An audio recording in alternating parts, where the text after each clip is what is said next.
131। आदकम्ममलिमसो परिणामं लभति कम्म संयुक्तम् तत्तो सिलिसदि कम्मं तम्मा कम्मं तु परिणामो। आदकम्ममलिमसो परिणामं लभति कम्म संयुक्तं तत्तो सिलिसदि कम्मं तम्मा कम्म। यहाँ पर आचार्य कुंदवन देव इस गाथा नंबर 131 इस ग्रंथ के अनुसार और आचार्य अमृतचंद जी की टीका वाले जो ग्रंथ हैं उनमें लगभग 121 नंबर की गाथा होगी। 10 गाथाओं का अंतर चलता है। आचार्य कहते हैं कि जो पिछली 3-4 गाथाओं में कर्म का वर्णन किया है कि यह जीव जितनी भी मनुष्य आदि पर्याय प्राप्त करता है सब नाम कर्म के कारण से करता है। अपने स्वभाव को प्राप्त नहीं कर पा रहा है, वह भी कर्म के कारण से नहीं कर पा रहा है। मतलब यहाँ पर कर्म को ही मुख्य बना करके विचार किया जा रहा है। पिछली गाथाओं में आत्मा के स्वभाव का तिरोभाव करने वाला, आत्मा के स्वभाव का पराभव करने वाला कर्म ही बताया गया है। पिछली 128 नंबर की गाथा, उससे पहले 127, 29, 30 इन सभी गाथाओं में यह कहा गया कि कर्म के ही कारण से इस जीव को ये सब पर्याय मिलती हैं और इन पर्यायों में कोई भी पर्याय अवस्थित स्वभाव वाली नहीं है। यह भी 130 नंबर की गाथा में कल बता चुके हैं। संसार में कोई भी पर्याय अवस्थित स्वभाव वाली नहीं। हर पर्याय में जीव आदि द्रव्य रहते हैं, तो जीव द्रव्य, जीव तत्व वह उस पर्याय के साथ में अवस्थित तो रहता है, लेकिन उस पर्याय को देखने के कारण से वह हमेशा जो अनवस्थित है उसी की तरफ देखता है। जो अवस्थित जीव द्रव्य है उसकी तरफ वह जीव कभी भी नहीं देखता है। ये सब वर्णन हो चुका है और इसी वर्णन में यह एक विशेष बात कि आचार्य अमृतचंद जी महाराज ने जो टीका की है उस टीका में स्वर्ण के कंगन पर माणिक जड़ा हुआ है इसका उदाहरण दिया है। और उसी उदाहरण में उन्होंने बताया है कि जैसे सोने का कंगना है उस पर माणिक जड़ा हुआ है, तो सोने का कंगना और माणिक ये दोनों साथ रहते हैं, कंगन सोने का कहलाता है। लेकिन मणि का उसमें कोई भी तिरोभाव नहीं हो जाता है। मणि जीव की तरह है और जो पर्याय बनी है वह सोने की तरह है। तो यहाँ पर अमृतचंद जी महाराज ये बताना चाहते हैं कि माणिक्य और स्वर्ण इन दोनों का संयोग होने पर भी मणि जो है उससे अभिभूत नहीं होती है सोने से। और वहीं पर जयसेन जी महाराज जब टीका करते हैं तो कहते हैं कि यहाँ पर जो विषय चल रहा है उसके अनुसार देखा जाए तो मणि की मुख्यता नहीं है, मुख्यता सोने की है। क्योंकि जब पर्याय देखने में आती है तो हर कोई यही कहता है कि मैं मनुष्य हूँ, मैं तिर्यंश हूँ, और उसी पर्याय के अनुसार उसके अंदर भाव उत्पन्न होते हैं। तो पर्याय की मुख्यता ही रहती है, जीव की मुख्यता संसार दशा में हो नहीं पाती है। एक ही उदाहरण में अलग अलग तरीके से व्याख्या आपको दो आचार्यों की मिलेगी। और जो ये गाथा 128 नंबर की थी, इसी गाथा में जो टीका की गई है उस टीका के भाव भी एक दूसरे से बिल्कुल अलग मिलते हैं। अमृतचंद जी महाराज कहते हैं, संसार की पर्यायों में रहते हुए यह जीव अपने स्वभाव को अभिभूत नहीं कर लिया है। वो क्या बोलते हैं? जीव का स्वभाव अभिभूत माने ढक जाना या पराजित हो जाना, ऐसा नहीं हुआ है। ये कौन बोलता है? आचार्य अमृतचंद जी महाराज की टीका है, जो पहली टीका मानी जाती है। लेकिन आचार्य जयसेन जी महाराज कहते नहीं, वहाँ पर उस जीव का स्वभाव अभिभूत तो हुआ है किंतु अभाव को प्राप्त नहीं हुआ है। ऐसी एक विशेषता दो टीकाकारों के मध्य में देखने को आती है।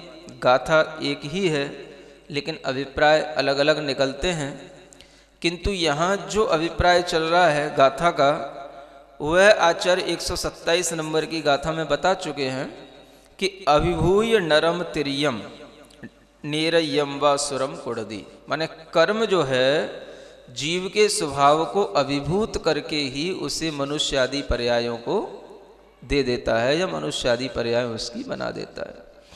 तात्पर्य यह है कि आचार्य कुंद देव भी यही मान रहे हैं कि कर्म जीव के स्वभाव को अभिभूत कर देता है, कर्म आत्मा के स्वभाव को ढक देता है।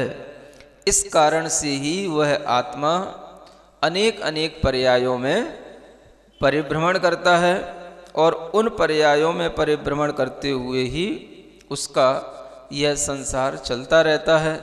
इसलिए यहाँ पर कहा गया कि संसार और किसी का नाम नहीं है, केवल जो उत्पाद होते हैं, विनाश होता है, बस इसी का नाम संसार है। गाथा 129 में भी बहुत अच्छा जो शब्द था, पद था अंत का, संभव विलयत्तिते नाना, जो हमें इस संसार में नानापन दिखाई देता है, विचित्रता दिखाई देती है, वह उस द्रव्य के अंदर पर्यायों की उत्पत्ति से और उनके विनाश के कारण से दिखाई देती है। कहने का मतलब यहाँ पर भी एक बहुत गहरा अर्थ इससे निकलता है कि जब भी कभी हम संसार में विचित्रता देखते हैं तो वह विचित्रता किस कारण से है? तो आचार्य यहाँ बता रहे हैं उत्पाद और व्यय के कारण से है, पर्यायों के अनवस्थितपना होने के कारण से है। अन्य दर्शनकार हैं, जैसे एक ब्रह्म अद्वैत दर्शन है जो हर जगह केवल ब्रह्म को ही मानते हैं, तो उनके अनुसार जो हो नानापन है वो कहते हैं नानापन होता ही नहीं है। मतलब आचार्यों की इस गाथा को अगर हम अनेक दर्शनकारों की दृष्टि से देखें तो बड़े इसमें रहस्य निकलते हैं। यहाँ आचार्य क्या कह रहे हैं कि नानापन माने विचित्रताएं हमें जो संसार में दिखाई दे रही किसके कारण से हैं?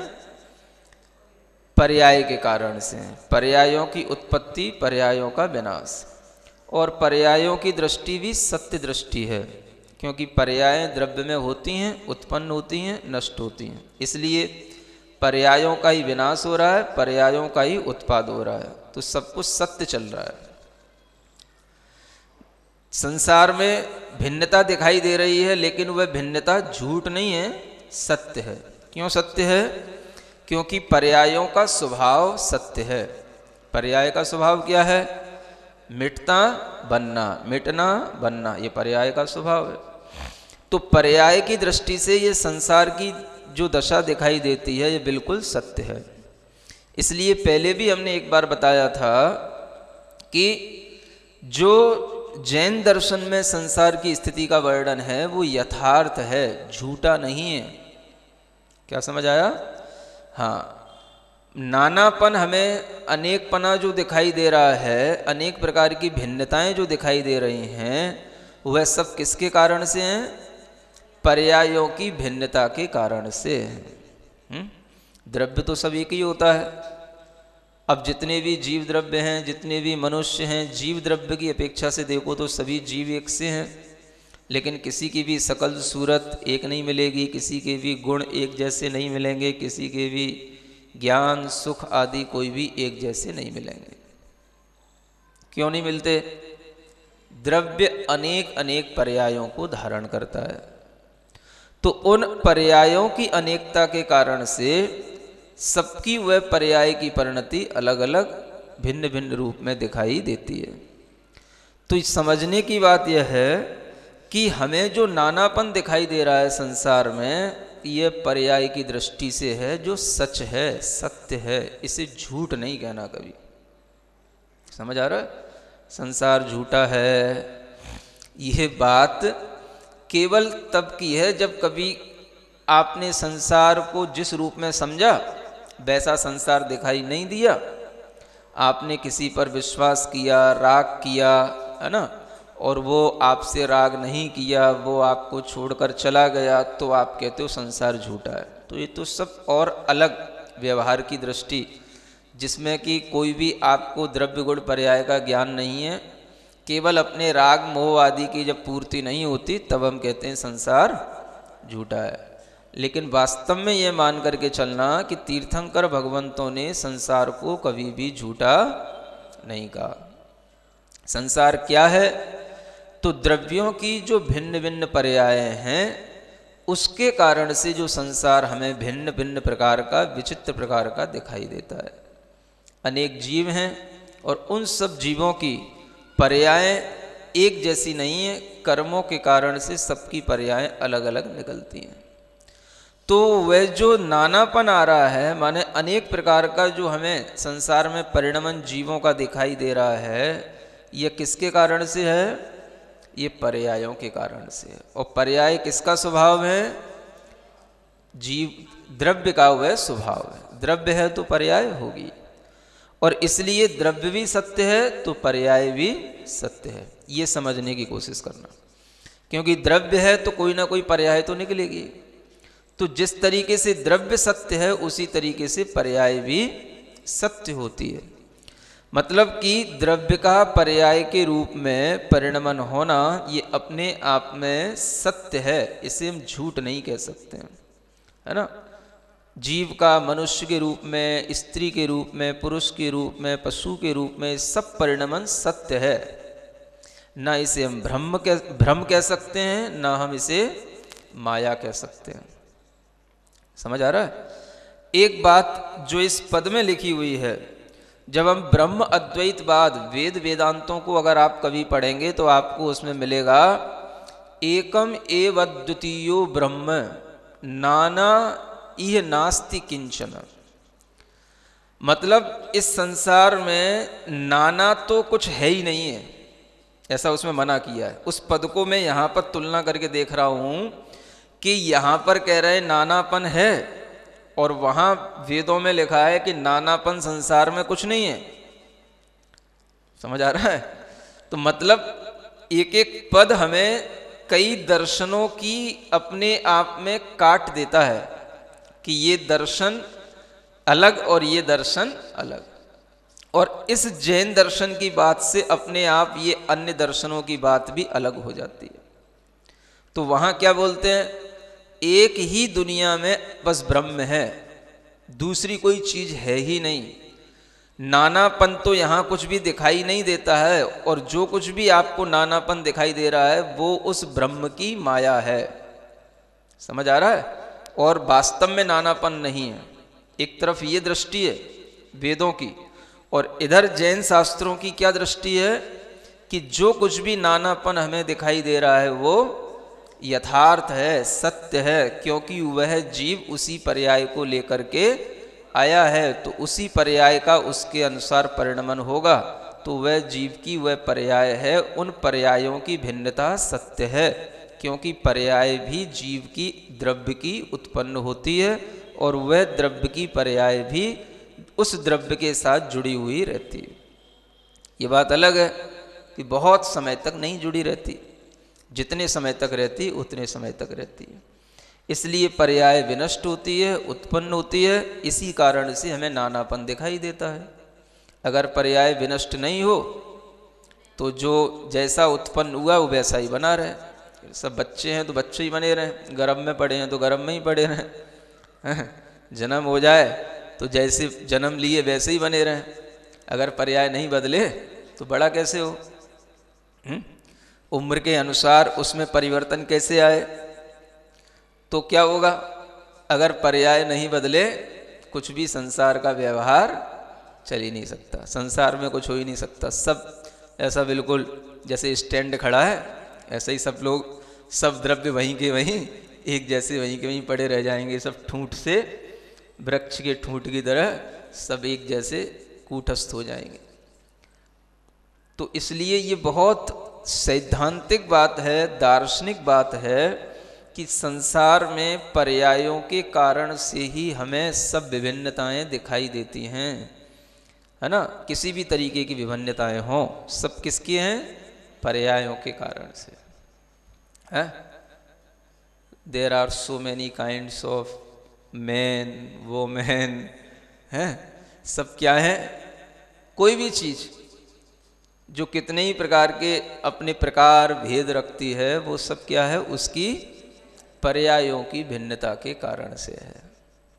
बस द्रव्य है तो सबकी अपनी अपनी पर्याय है।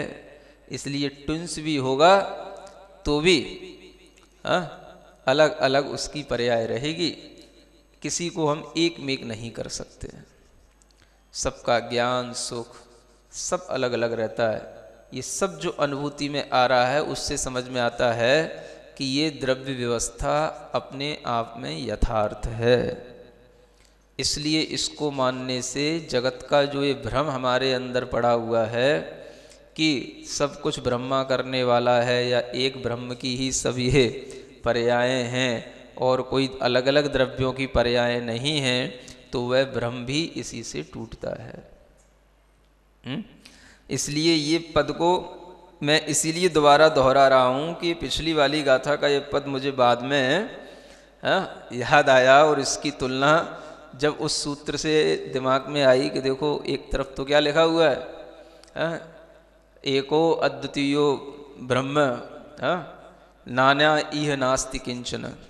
मतलब नानापन तो यहाँ पे कुछ भी है ही नहीं। और यहाँ पर वही नाना की बात की तो मुझे वो नाना से वाले नाना याद आ गए है ना। यहाँ कहते हैं नानापन किससे है? तो पर्यायों के विनाश हो रहे हैं, उत्पन्न हो रहे हैं, इसलिए नानापन है। और दूसरी जगह कहते हैं कि नानापन तो दुनिया में है ही नहीं कुछ, बस ब्रह्म ही ब्रह्म, देखो बस एक ही ब्रह्म है, दूसरी कोई चीज़ है ही नहीं। तो ये इतने बड़े सैद्धांतिक मतभेद हैं।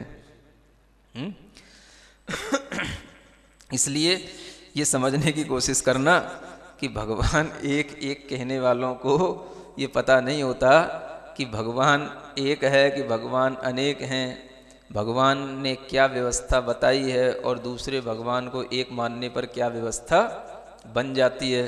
तो जब हमें संसार का ही यथार्थ स्वरूप सही नहीं मालूम होगा तो मोक्ष का भी प्रयास क्या होगा?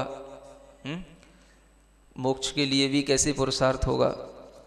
जब अपना जीव ही अपना नहीं है, अपने जीव की ही अपनी पर्याय नहीं है, तो हम अपने जीव में क्या करेंगे? सब ब्रह्मा की ही पर्याय हैं, तो ब्रह्मा की पर्याय हैं तो हम क्या करेंगे उसमें? नहीं मैं समझ आया। जीव की अपनी जीव, अपना अपना जीव अलग नहीं रहा तो अपना अपना कोई पुरुषार्थ रहा ही नहीं, अपना करने को कुछ रहा ही नहीं। ब्रह्मा का पर्याय, ब्रह्मा की सब विवर्त हैं तो वो सब ब्रह्मा ही करे, अब हम क्या करें? तो कहीं पर ये मोक्ष का पुरुषार्थ बन नहीं पाता। इसलिए ये द्रव्य व्यवस्था, गुणों की व्यवस्था, पर्यायों की व्यवस्था, ये बिल्कुल अलग अलग, जिस तरीके से हर एक द्रव्य की अलग अलग व्यवस्था ये बताई गई है, हर द्रव्य की अपनी अलग अलग पर्यायें हैं, यही बात बिल्कुल युक्ति से भी सही जमती है। तर्क से, न्याय से यही बात सही जमती है। ठीक है, तो सब लोग ये ध्यान रखें कि ये जो हम पढ़ रहे हैं ये सब दार्शनिक शास्त्र भी हैं, ये केवल आध्यात्मिक नहीं है। अन्य दर्शनों की काट भी इसमें आ जाती है। एक ही देखो पंक्ति में कितना बड़ा सिद्धांत छिपा हुआ है, संभव विलयत्ति ते णाणा। इसलिए मैं इसको आज दोहरा रहा हूँ। अब इसी बात को आगे बढ़ाते हुए ये कुछ जो विचित्रताएं जो दिमाग में चल रही थी मैंने आपको बता दी। अब वो 131 नंबर की जो गाथा पढ़ रहे हैं हम, अब यहाँ कहते हैं बहुत वर्णन कर लिया आपने कर्म कर्म का। ये कर्म ही हमारी मनुष्य आदि पर्याय बनाता है, कर्म ही हमारे सब कुछ करता है। तो ये कर्म आता कहाँ से है? इस कर्म को जन्म कौन देता है? ये कर्म कहाँ से पैदा हो गया? तो उसके लिए यहाँ पर बहुत अच्छी गाथा है। आदा कम्म मलिमसो। आदा माने आत्मा कैसा है? कर्म से मलिमस है, मलिन है। आत्मा के अंदर जो मलिनता माने जो डर्टीनेस उसके अंदर आई है, वो किससे? कर्म के कारण से आई है। अब ये आई है मतलब पहले आत्मा शुद्ध था क्या? हाँ, तो ऐसा भी नहीं है।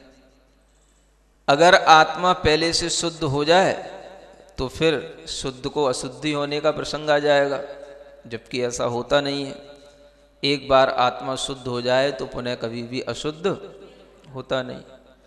तो लिखा तो दो पदों में जाएगा अलग अलग, आदा कम्म मलिमसो, लेकिन इसका मतलब यही है आत्मा कर्म से मलिन है। कब से है? जब से है तब से है, सिंस बिगिनिंग लेस टाइम। कब से आत्मा कर्म से मलिन है? जब से आत्मा है तब से वह कर्म से मलिन ही है। अब मलिन किसने बना दिया? तो बनाने वाला कौन? जैसे पाषाण के अंदर स्वर्ण पड़ा रहता है, तो स्वर्ण कोई पाषाण के अंदर खोद के डालता तो नहीं है। जब से पाषाण है तब से स्वर्ण है। तिल में तेल है, तिल के अंदर तेल किसने डाला? पहले तिल बना था, फिर तेल भर दिया उसमें भगवान ने। तो ऐसा है ही नहीं है। जहां तिल है वहां तेल है। समझ आ रहा है? काष्ठ में अग्नि, लकड़ी है तो उसमें अग्नि है, तभी तो अग्नि प्रकट हो जाती है। लकड़ी में अग्नि छिपी हुई है, दिखाई नहीं देती, लेकिन लकड़ी में ही तो अग्नि रहती है। जब हम उसको जलाते हैं तो वह अग्नि रूप में परिवर्तित हो जाती है। तो उसमें अग्नि है तभी तो हो जाती है। तो उसमें अग्नि किसने डाली है? कोई डालने वाला होता है? ये उसका स्वभाव है। ऐसे ही इन प्रश्नों का उत्तर आपको देना चाहिए। कई बार बच्चे पूछते हैं, बड़े भी समझ नहीं पाते हैं, प्रश्न करते हैं कि आत्मा और कर्म में पहले कौन? बीज में और वृक्ष में पहले कौन? तो कभी इसका कोई उत्तर मिला है? अगर हम कहें बीज पहले था तो वृक्ष के बिना बीज कहाँ से आ गया?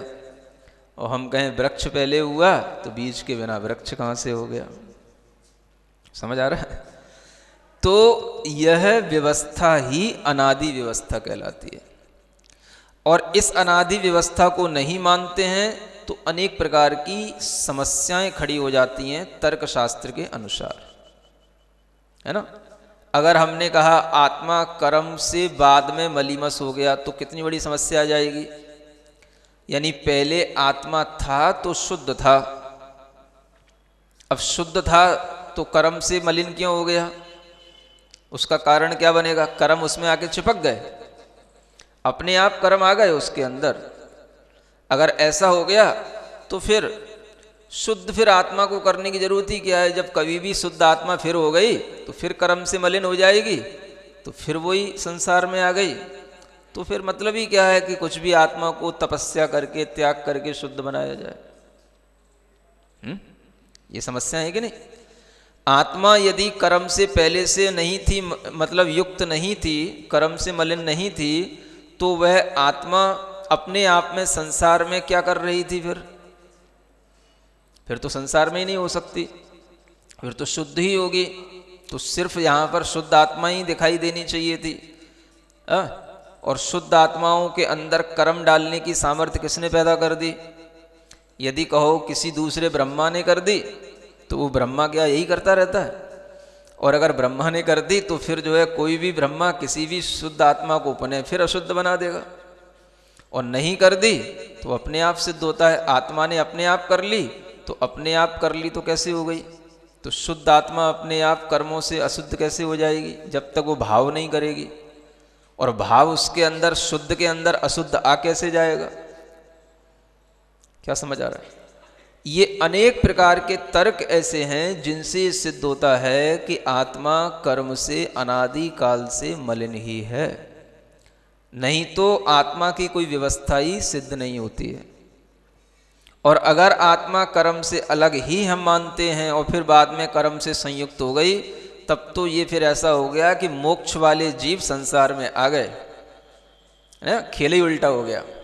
इधर तो क्या है, जैन दर्शन में संसार से मोक्ष की प्राप्ति का उपाय बताया जा रहा है, संसार से मुक्त होना है। और अगर हमने ये मान लिया कि पहले आत्मा शुद्ध थी फिर कर्म से मलिन हो गई, तो इसका मतलब क्या हो गया कि पहले आत्मा मोक्ष में थी। शुद्ध होने का मतलब ही मुक्त है, शुद्ध है, मोक्ष को प्राप्त है, और उसी में मलिनता आई, चाहे किसी ने आई, किसी ने भी करी या उससे सुम से आई, तो माने मोक्ष से फिर संसार में आ गए। समझ आ रहा है? और यही अन्य दर्शन वाले मानते हैं भगवान भी अनेक अनेक रूपों में अवतार ले लेते हैं, इसलिए जीवों पे करुणा करके जगत का उद्धार करने के लिए। बस दर्शन कितना पलट गया। जैन दर्शन में क्या है, जो संसार में है वह मुक्त होगा और मुक्त होने के बाद फिर कभी संसार में नहीं आएगा। और अन्य दर्शन में क्या है, जो मुक्त है वह भी संसार में आ जाता है, संसार पे करुणा करने के लिए अपना रूप धारण कर लेता है। लेकिन मुक्त हर जीव नहीं हो सकता। मुक्त तो बस एक ही भगवान है, एक ही ईश्वर है, उसी के अवतार होते रहते हैं, वही अपना अपना रूप बदल बदल करके हर एक युग में आता रहता है, लेकिन भगवान तो वह एक ही बना रहता है।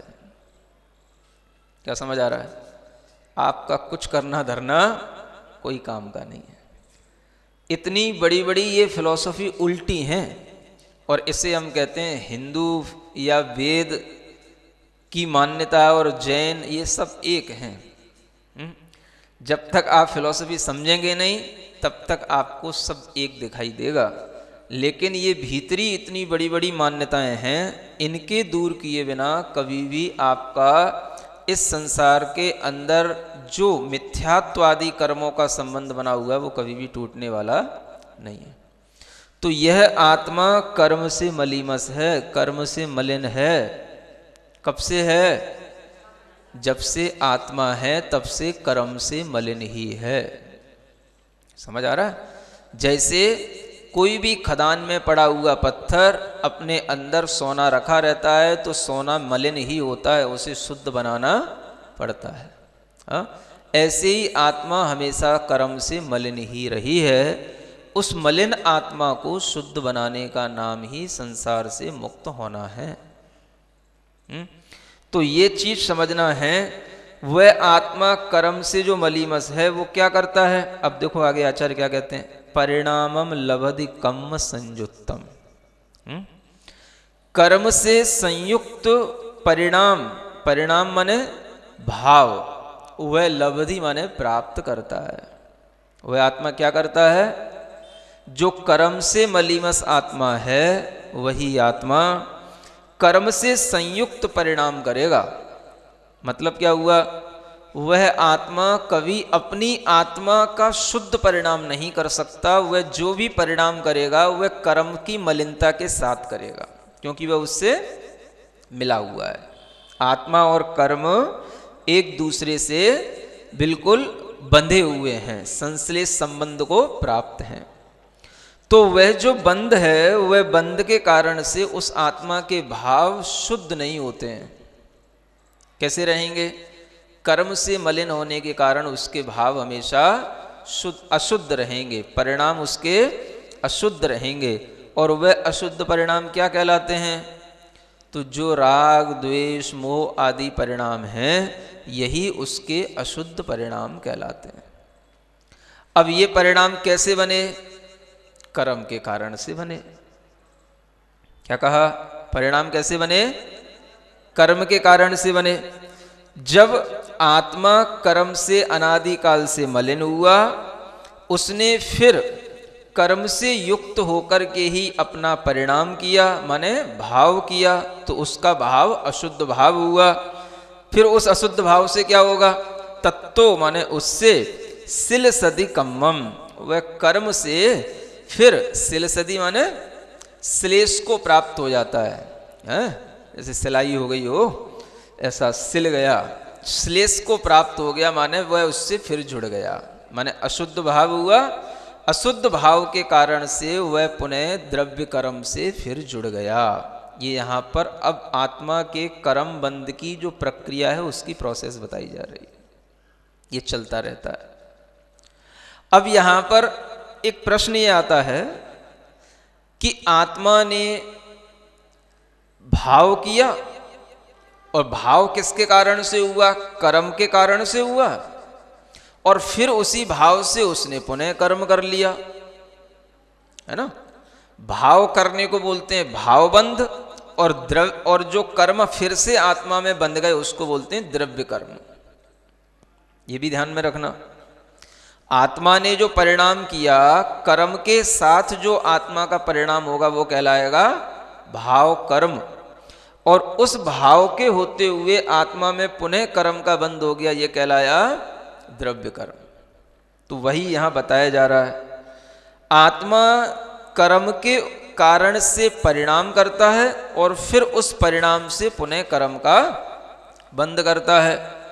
तो यहां पर एक न्याय की दृष्टि से देखा जाए तो ये तो ऐसा हो गया कि एक ही चीज के कारण से, पहली अवस्था के कारण से दूसरी अवस्था हुई, और दूसरी के कारण से फिर पहली हो गई। इसको बोलते हैं इतरेतर आश्रय दोष। क्या बोलते हैं इसको न्याय की भाषा में? इतरेतर आश्रय, माने एक दूसरे का आश्रय लिए हुए हैं एक दूसरी चीजें। भाव होगा तो पुनः कर्म बंद होगा, और भाव क्यों हुआ? तो कर्म का उदय था तो भाव हुआ, और भाव हुआ तो पुनः कर्म का फिर बंद हो गया। तो ये क्या हो गया? ये इतरेतर आश्रय दोष कहलाता है। तो आचार्य कहते हैं इस इतरेतर आश्रय दोष के कारण से तो फिर आपकी ये बात दोषित हो जाएगी। द्रव्य कर्म और भाव कर्म में ये बंध की व्यवस्था में दोष आ जाएगा। तो उसको समझाने के लिए कहा जाता है कि इसमें ऐसा कोई दोष नहीं आता है। ये दोष तो तब आएगा जब हम ये माने कि आत्मा पहले बंधा नहीं था, बाद में कर्म के कारण से बंधा, तब ये दोष आता है। या हम यूं कहें कि आत्मा में कर्म का जो बंध होता है, वह बंध अगर जो पहले वाला था वही फिर से हो गया हो तो वह दोष आता है। जो हमारे अंदर कर्म का भाव आया, कर्म के कारण से जो भाव उत्पन्न हुआ, उस भाव ने पुनः कर्म का बंध किया, तो पिछले वाले कर्म का बंध नहीं किया, नए कर्म का बंध किया। समझ आ रहा है? इसलिए इसमें इतरेतर आश्रय दोष नहीं आता है।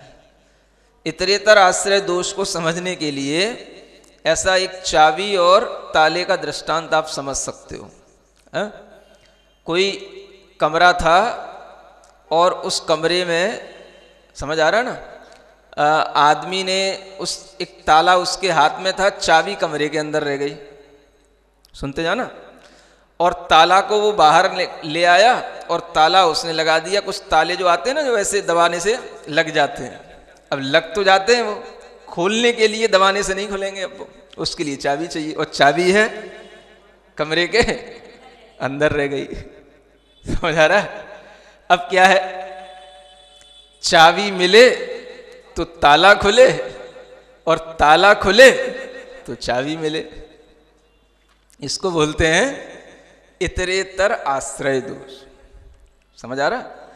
तो आचार्य कहते हैं ये व्यवस्था यहां पे नहीं है कि भाव कर्म हुआ तो द्रव्य बंध हुआ, तो द्रव्य बंध हुआ तो भाव कर्म हुआ।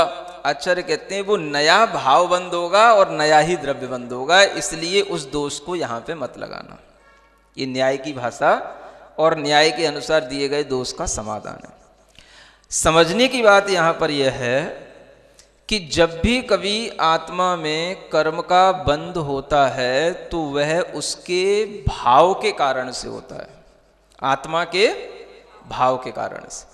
और आत्मा में जो भाव पैदा होता है वो कर्म के संयोग के कारण से होता है। अब जो आत्मा में कर्म के बंध पहले से पड़े हुए हैं, उन्हीं कर्म के फल जब आत्मा को मिलते हैं तो उसको बोलते हैं कर्म का उदय होना। तो जब कर्म का उदय होगा तो आत्मा वैसा ही भाव करता है। क्या समझ आया? फिर उस भाव में पुनः नए कर्म का बंध कर लेता है। ये द्रव्य बंध और भाव बंध, द्रव्य कर्म और भाव कर्म, इसकी ये व्यवस्था है। द्रव्य कर्म माने नया जो कर्म था वो तो कहलाया द्रव्य कर्म, और भाव कर्म जो पिछले द्रव्य कर्म के उदय में आने से जो आत्मा में भाव हुआ वो कहलाया भाव कर्म। इसी तरीके से जो भाव हुआ उसी को कहते हैं भाव बंध, और जो आत्मा में फिर से कर्म का बंध हो गया उसे कहते हैं द्रव्य बंध। तो ये परिभाषाएं ध्यान में रखना। द्रव्य बंध का मतलब क्या हो गया? आत्मा से कर्म का बंध जाना। और भाव बंध का मतलब हो गया आत्मा में कर्म के कारण से भाव उत्पन्न हो जाना। ये भाव बंध हो गया। जैसे ही आत्मा में भाव हुआ तो भाव होते ही उसमें कर्म का बंध हो जाएगा। तो कर्म के बंध का मुख्य कारण क्या हुआ? आत्मा का राग आदि परिणाम, आत्मा के अंदर राग आदि रूप परिणमन करने की शक्ति। समझ आ रहा? आत्मा अलग चीज है, कर्म अलग चीज है। चीज का मतलब द्रव्य, क्योंकि कर्म तो पुद्गल द्रव्य है, आत्मा चेतन द्रव्य है। तो एक द्रव्य दूसरे द्रव्य के साथ में इस तरीके से मिलकर के प्रभाव डालता है।